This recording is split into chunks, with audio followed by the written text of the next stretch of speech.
বা ওই আবার পার্সোনাল লাস্ট ইস্যুর কিছুদিন পর মনে হয়েছে যে ধৈর্যের একটা সীমা আছে। সংসার তো করতে হবে, এটা খুব সত্যি একটি কথা। যত কথা রাখা ছিল এই বুকে জমা। বিয়ে ও সংসার নিয়ে মানুষের প্রত্যাশা শাকিব খানের জীবনের বাস্তব গল্প। আমি কোনো রাজপুত্র নই, আমার কোনো পঙ্খিরাজ ঘোড়াও নেই। একজন সুপারস্টারের কাছ থেকে সমাজ কি চায়?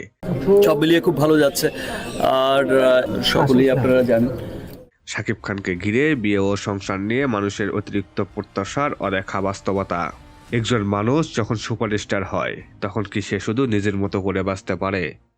তোমাকে জানিয়ে দিলাম ও প্রিয়তমা। বিশেষ করে বিয়ে আর সংসারের ক্ষেত্রে আজ কথা বলবো শাকিব খান ও তার বিয়ে সংসার নিয়ে মানুষের প্রত্যাশার গল্প।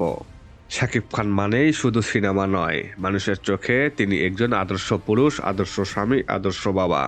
তিনি বিয়ে করলে মানুষ বলে এবার সংসারটা ঠিক রাখতেই হবে।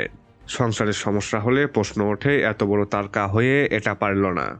কিন্তু কেউ কি ভাবে তারকাদের জীবন কি সত্যি এত সহজ? মানুষ শাকিব খানের কাছ থেকে চেয়েছে একটা পারফেক্ট সংসার, কিন্তু ভুলে গেছে পারফেক্ট সংসার বলে কিছু হয় না। কেরিয়ারের চাপ, শুটিং, ভ্রমণ আর তার ওপর মিডিয়া ও জনমতের নজর।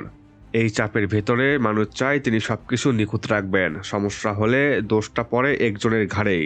শাকিব খান একজন সুপারস্টার হতে পারেন, কিন্তু তিনি আগে একজন মানুষ। বিয়ে ও সংসার ব্যক্তিগত বিষয়, এটা নিয়ে প্রত্যাশা আর চাপ কাউকে সুখী করে না। হয়তো আমাদের শেখা উচিত তারকাদের জীবন সিনেমার মতো নয়, তাদেরও ভুল, কষ্ট আর সীমাবদ্ধ আছে।